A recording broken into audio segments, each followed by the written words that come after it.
In September 25, former US President Donald Trump announced a detailed 20-point peace plan aimed at bringing an end to the long-standing and devastating conflict between Israel and Palestine, particularly focused on the Gaza Strip. The plan was introduced as part of what Trump called the Middle East Stability Initiative.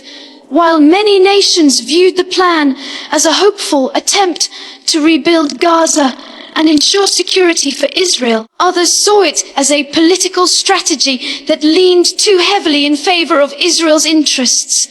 This peace plan gained massive global attention because, for the first time in recent years, it received partial approval from several Arab and Muslim countries, including Saudi Arabia, Egypt, the UAE, Qatar, and Jordan, while Pakistan, Turkey, and Iran responded cautiously or with criticism. Background of the Gaza conflict. The Israel-Palestine conflict has persisted for more than 7 decades, with the Gaza Strip at its heart. Since the Hamas-Israel war reignited in 2023, tens of thousands of Palestinians have been killed or displaced, and Gaza's infrastructure has been almost entirely destroyed. By 2025, the humanitarian situation in Gaza had reached a breaking point, pushing world leaders to search for an immediate political solution. It was in this tense atmosphere that the Trump peace plan, also known as the 20-point Gaza plan, emerged. The plan outlined a roadmap for ceasefire, demilitarization, reconstruction, and eventual political dialogue between Israel and the Palestinian authorities. Point 1. Gaza will become a terror-free zone. All militant activity will end, and no group will threaten neighboring countries. 2. Reconstruction efforts will begin immediately to rebuild Gaza's hospitals, schools, and public infrastructure. 3. Once both sides agree, all military operations will stop, and Israeli forces will withdraw to a pre-agreed security line. 4. Within 72 hours, all hostages held since October 2023 will be released, whether alive or deceased. 5. In exchange, Israel will release 250 life-sentence prisoners and 700 Palestinians detained after the 2023 war, including women and children. 6. Amnesty will be offered to Hamas members who surrender their weapons and accept peaceful coexistence. Those who wish to leave Gaza will be given safe passage. 7. Humanitarian aid will enter Gaza freely and immediately after the deal is approved. Electricity, clean water, hospitals, and bakeries will be restored. 8. Aid distribution will be supervised by the UN, Red Crescent, and other neutral organizations without interference from either side. 9. The Rafah border crossing will reopen fully to allow aid, trade, and people's movement under international supervision.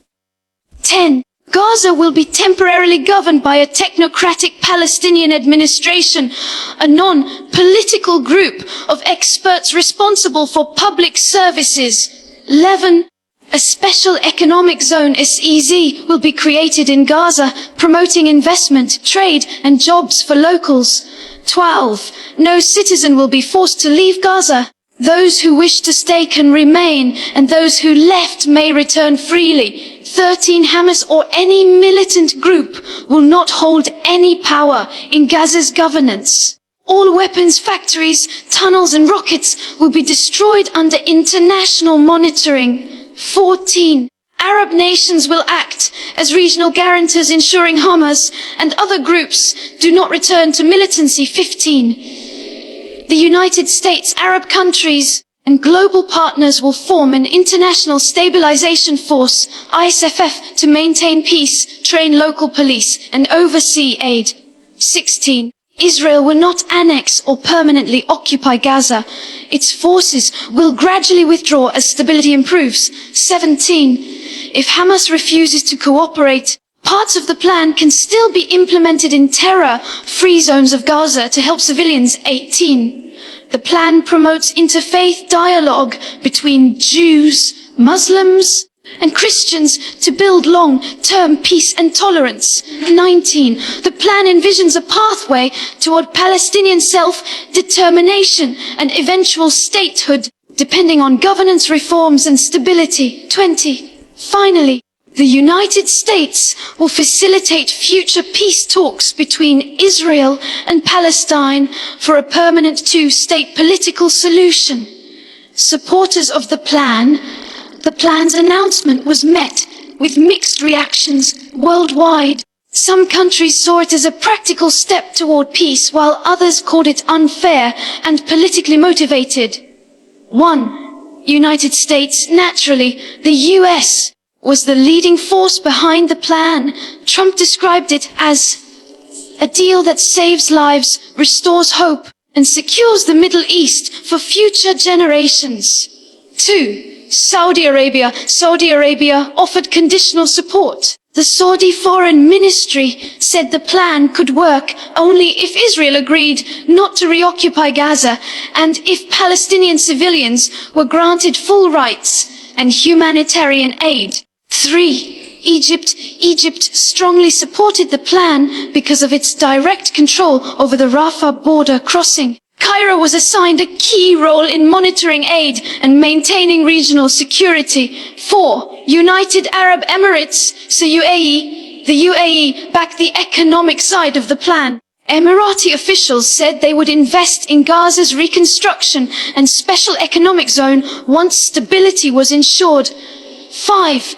Qatar gave partial approval, calling the plan a humanitarian necessity, but raised objections to excluding Hamas from political representation. 6. Jordan emphasized that any peace effort must lead to a sovereign Palestinian state. The kingdom agreed to support the initiative as long as that goal remained central. 7. Bahrain and Oman, both smaller Gulf states, expressed optimism about the ceasefire and peace prospects, yet urged caution against ignoring Palestinian leadership. Pakistan's new neutral position. Pakistan did not officially sign the 20-point plan but responded diplomatically. Islamabad's Ministry of Foreign Affairs welcomed all sincere international efforts toward peace in Gaza, while reaffirming its firm support for a two-state solution. An independent Palestinian state with East Jerusalem as its capital. Pakistan's stance reflected a balanced and principled approach. It endorsed peace, reconstruction, and humanitarian relief for Gaza's people. But it rejected any plan that sidelined the Palestinian right to self-determination. This position gained wide approval among Pakistan's public and political parties who have historically stood with Palestine. And opponents of the plan, not all nations welcomed Trump's peace framework. Several Muslim countries and pro-Palestine allies outright rejected it, calling it biased and politically self-serving. 1. Iran labeled the proposal as Deal of the Century 2.0, arguing that it favored Israel and aimed to disarm Palestinian resistance without guaranteeing sovereignty. Tehran called it a trap for Gaza's future. 2. Turkey condemned the plan for excluding Hamas from the peace process and said it was an unjust plan written by occupiers, not peacekeepers. 3. Lebanon criticized the plan as one-sided, saying it ignored the refugee crisis and the right of return for millions of displaced Palestinians. 4. Algeria, Tunisia, and Morocco, North African countries, collectively declared that no plan is acceptable unless it ensures a fully independent Palestinian state with recognized borders and international protection. Global reactions and analysis. The world's reaction to the plan revealed deep divisions. Western nations like France, Germany, and Canada cautiously supported it, praising its humanitarian aspects.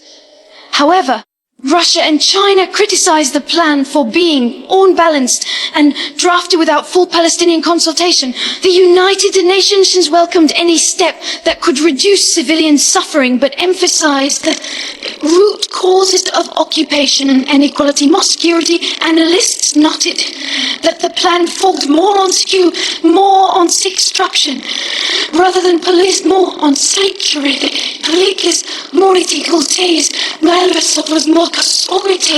Critics warned that without a clear timeline for the creation of a Palestinian state, the plan could become another short-term truce that benefits Israel more than Palestine.